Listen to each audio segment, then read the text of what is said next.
Saya izin Ya, ke Pak Yanuar dulu ya Pak Andi. Pak Yanuar, kalau kita bicara soal statement secara tegas Pak Prabowo bahwa akan banyak menteri dari Pak Jokowi yang masuk ke kabinetnya, diboyong ke kabinetnya, apakah secara tidak langsung ini juga sebagai pernyataan terbuka bahwa seluruh program dari pemerintahan Pak Jokowi akan pasti dilanjutkan Pak Prabowo?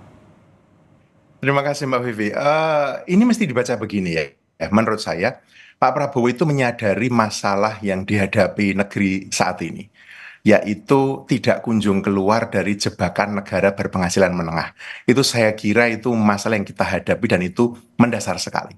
Jadi, saya kira Pak Prabowo pasti punya prioritasnya sendiri.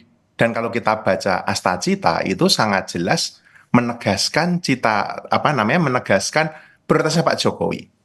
Bahwa prioritas Pak Jokowi itu beririsan dengan Pak Prabowo tentu saja ada.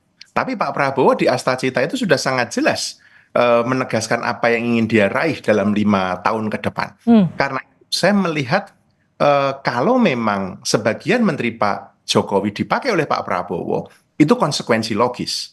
Bagi saya yang paling penting, satu, Hmm. mesti profesional. Tentu saja bahkan cerita pemekaran kabinet ini ya dari 34 menjadi 44 atau 45 atau 46 itu orang mengkhawatirkan kan ini akan digunakan untuk mengakomodasi kepentingan sekutu politiknya. Bagi saya itu perkara nomor dua.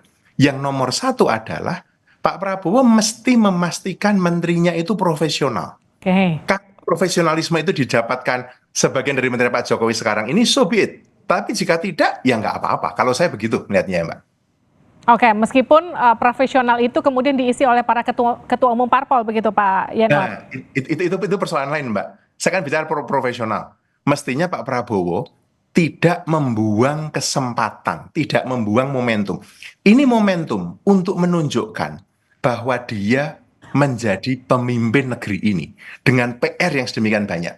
Saya kira kalau seperti Pak Prabowo, mestinya dia ngitung ini antara akomodasi politik dengan kemampuan teknokratik. Hmm. Idealnya begini, kalau menterinya politik, wamennya harusnya teknokratik. Atau Oke. idealnya menterinya orang yang mengerti. Artinya kalaupun diambil dari partai politik, mesti dia punya kemampuan atau kecakapan itu. Ini semua nggak bisa dilawan itu nanti. Waktu akan melihat. Waktu akan menunjukkan pada kita, ya kan? Kalau yang dipilih orang politik saja Hmm. tidak punya kemampuan teknologi, kita sudah melihat kok di masa lalu mereka yang ditunjuk hanya karena soal politik tidak punya kapasitas teknokratik, pada akhirnya merugikan pemerintah itu sendiri. Oke.